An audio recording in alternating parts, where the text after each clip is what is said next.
the product and less focus on having a themed experience when you walk through the door. So that's, pretty much what we're going for, trying to make it about the mead. And, if you see any pictures of our flights, you'll see that we spent a lot of time thinking about what the flight looks like and the experience of doing a tasting at the meadery versus kind of being like a Viking style or video games or anything like that. Right. No, I love it. Yeah, I mean, the flight looks fantastic, and yeah, everything on your page looks very good. Now, when did you guys do cider also? When did the cider come into it, or was that something you guys were going to do from the beginning? We were always going to do that from the beginning, so we launched with 2 ciders. I think we've learned a lot about flavor profiles and what customers like, because when we launched, our ciders were dry and our meads were like semi-dry, and now we make mostly sweet and semi-sweet, I would say. But we always wanted to do cider because there's a local apple orchard that's about an hour and a half east of us, and the apples are just amazing for cider. And we also felt like cider is more well-known, so people who like cider tend to like mead, and so we thought that would be a nice way to capture people. But there's, interestingly, a whole audience of people who are obsessed with just our cider, so it worked out for us. Now, a brief history lesson again, cider's been around since the BC or BCE times as well. With so many different types and ways to make it, how do you think y'all are making your stamp in the cider world? We really focused on the apples that we're picking, so we try not to do like combinations of apples, and we try to wait. There's a couple times a year where the apples are ripe for the picking in Julian, which is the town that has all these apple orchards. So we try to wait till exactly then, and then we're pretty, I would say, more so purist. We use champagne yeast, so you have, you get a little bit higher alcohol, but it tends to make, because apples are so, they're just yeasty by nature, it tends to help make sure that the flavor profile is kind of spot on aligned with that apple flavor instead of getting any, kind of funky notes. There's a lot of cool, trendy cideries around that have, they do the natural fermentation, and you can taste it. You can taste the natural flavor. But we have an orchard that we're close to, and so we'll call them up. They'll wake up super early, press our apples, and we'll run over with a U-Haul truck, and they'll pour it in the juice from the fresh press, and we'll come back and get it right in the fermenter, usually within a couple hours. So we're off to the races and fermenting. But I would say we don't diverge from kind of the apple cider, and then we'll mix in fruit, but we try not to do anything too fancy pants with it. Mm-hmm. Other than filter it, we filter it. It looks just like we do our mead. Very nice. So, yeah, it is that crisp clarity to it, where you could see right through it and see your hand on the other side of the bottle. Yeah, that's not a bad thing. I mean, speaking of bottles, not only is y'all's artwork very cool, but so is the packaging. Who does the artwork, and how do you decide, I guess, on which packaging to use? Because you guys seem to use different bottles and different ways than most everybody's doing. Either the cans or the one regular size bottle. You guys kind of mix it up. How do you guys kind of decide on that? That is definitely one of the most fun parts, that and picking the flavor profiles. I do like 99% of the design for our labels and our cans. Cool. Yeah, so it's a nice creative outlet for me. And the choice of bottles, we've kind of stumbled upon some cool ones, and so we have the black matte bottles, and we'll kind of stick with those. Other things, it's just been, we see something and we're like, I wonder if, we could get that. Can we put mead in there? And so sometimes it's just, an experiment, and we see how there are certain bottle types that aren't great, I would say, for mead, or they're hard, like even the black matte ones, you can't see in the bottle. So it's hard sometimes to bottle, to fill it up. But we kind of play with the different textures based on what series are we making or what are we coming out with. So our Viking series is in those black bottles. We just did this fairy tale series that sold out really fast where we found these Tortuga bottles from a bottling company in the West Coast. So it's just kind of look and see. We have a new mead coming out soon that's going to be called Honeymoon, and we found these cool like square rectangle bottles for those. So we like to play with all that stuff. No, I love the way you guys package it. I think that they look really cool, and they don't look like regular mead or ciders. So, good job on that. And again, I didn't know you did the artwork as well, and I like everything about it. It looks very clean, and it grabs your eye. It's not just, a label, a logo, and then that's it. Thank you. I appreciate that. There's a lot of back and forth where I'm like sending Derek pictures. What do you think? What do you think of this? Should I change this color? And he's like, uh-huh. Or the infamous K. I hate when I get a K response to anything. It's the worst. K period. Yeah. No. I'm like, oh. So you guys barrel age some of your meads as well. I haven't really seen a lot of other meaderies do that. Where did you guys kind of get the idea to do that, and where do you guys normally get your barrels at?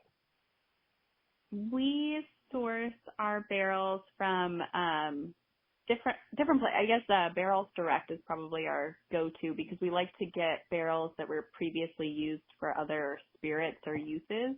We've had a couple lucky with local distilleries where they were getting rid of, there was a distillery that was doing slow gin, and so we were like, well, that sounds interesting, and so we put plum mead, and a slow is like a plum and a blueberry cross kind of.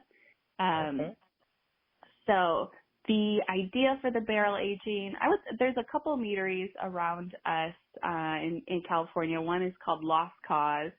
The other one's called Honey Pot, and they both have pretty extensive barrel aging programs where they have very, layered profiles that they're aging in barrels. And we were like, well, I would say our approach is a little bit more simplified. We like kind of one or two ingredients and marrying it with, what we're doing in the barrel. So we just did a mead called Smoke and Hickory where we aged just a traditional orange blossom mead in a smoked hickory barrel. And it kind of, even though it wasn't a spirit-based barrel, it came out with these really interesting bourbon notes to it and really absorbed. Like an old-fashioned. Oh, yes, it does. It makes an amazing old-fashioned if you toss a little bit of whiskey in there and an orange peel, but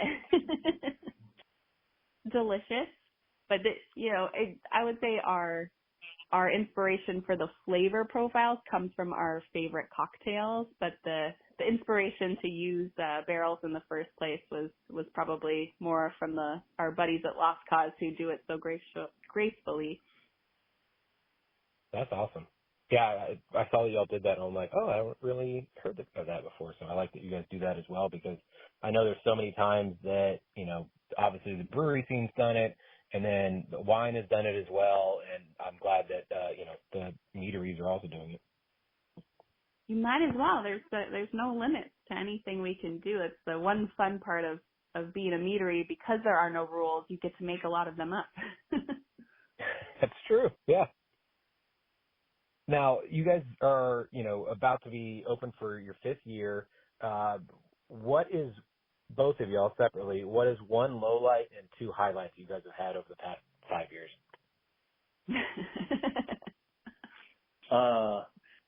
Well, I guess a low would be, I don't know, just buying the space for one. That was like I said, that was something. But it wasn't that bad. We own it now, or the bank does. We're making payments. But yeah, highlights. Just kind of seeing this place grow from 2 fermenters to now we're at 13. And we had no staff at the point when we opened, and now we have up to 5 or 6 staff. So just being able to be a part of the community and grow in such a way is definitely a highlight for me, and seeing it all really come to reality. And another one is just every day I get to work with fruit or honey. It just makes it makes my week. It smells so amazing in here when we're brewing. So It's just, I thank my lucky stars that we're able to do something like this and make a living doing it. That's awesome. True. For me, I would say the lows, I don't think people realize, like, when you build something from the ground up, like, you take everything that everyone says, good or bad, super personally, even though, and so I feel like that's the hardest thing I've had to overcome. If somebody, even if what they're saying has well intentions, like, sometimes that can just sit with you for a while and, you know, kind of take over your whole day and brain space. So kind of working through that as a business owner that's been the tough part for me. I think the most recent high, the fairy tale series we did, was something that I wanted to do for a long time, but I wasn't quite sure how it would resonate with our audience. And so seeing that sell out so fast in December, it sold out in like a week, and we had, you know, just all these series going out, and people were begging us, like, can you please, I really want one. Like, we had hundreds of calls of people just desperately want, and if they couldn't have the bottles, they wanted the box. And it was just like, it was so cool to see people, even though I felt awful not being able to, like, deliver what they wanted. Just cool to see the amount of, like, interest that we've been able to kind of hit on the ground with some of our meads in our series, and resonating with people in an audience where, you know, in the past people have told us, like, no one knows what mead is. You're not going to really be able to build anything with this. And so just cool to maybe prove some of the naysayers wrong. It is always funny, people that will tell you that it's not going to work, or, you know, you're making a mistake, but then you look at what they're doing and they're not doing anything. And you're like, well, at least I'm trying to do something, as opposed to just living with doubt in your head. Because, you know, you don't want to, you know, when you're on your deathbed or when your light's flashing in front of your eyes, you're like, oh, well, I kind of regret not doing that because I could have, and, you know, been in a much happier place. Or, like you said, Derek, like, you are smelling fruit and honey every day, and what better things could you have in your life? Mm-hmm. Yeah, exactly. Now, you guys are also obviously a couple and you have a business together. Is there a time that you guys know to just turn it off, or do you guys have a safe word? It's like, all right, we're not at work right now. No work talk. How do you guys kind of manage that? A safe word would probably be a good idea. There have definitely been times where we're, like, you know, going to bed at night and we're like, wait, what about this flavor profile? What do you think about this? I think a lot of what we do is, like, problem solve. Like, sometimes you'll just, you know, random crazy stuff will happen. You know, a bottle pallet will break and you're like, okay, what do we do with all this mead that we were going to put in here? So we're almost constantly talking about it, but I would say we're pretty good about like disconnecting when we go on vacation. We try to take, like, little, you know, weekends here and there. We have 2 little boys too, so we have a 5-year-old and a 2-year-old, and just trying to, like, make sure that, you know, they don't see us, because we both grew up with parents who were operating small businesses and entrepreneurs, and so in that vein, we both learned a lot about, like, okay, you know, what to focus on, what not to focus on, what not to get too stressed out about, because there is a lot of volatility in owning a business. And so I would say we're pretty good about not getting too worked up about things, but, you know, inevitably every so often we fall off the bandwagon and we kind of have to reset, take a break, and come back.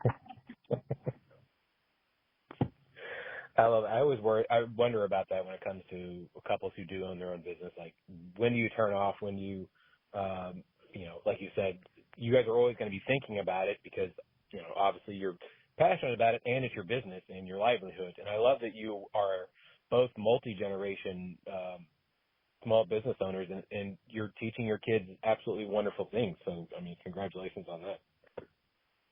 Thank you. Definitely a balancing act, I would say. Yeah, I imagine. And, you know, I imagine they also love or could hate going to work with you guys as well, because they can just run around, but they also later be like, oh, do we have to go? Yeah. Well, right now they love it. Yeah. An excuse to get out of school. Yeah, they're in. But yeah. Yeah.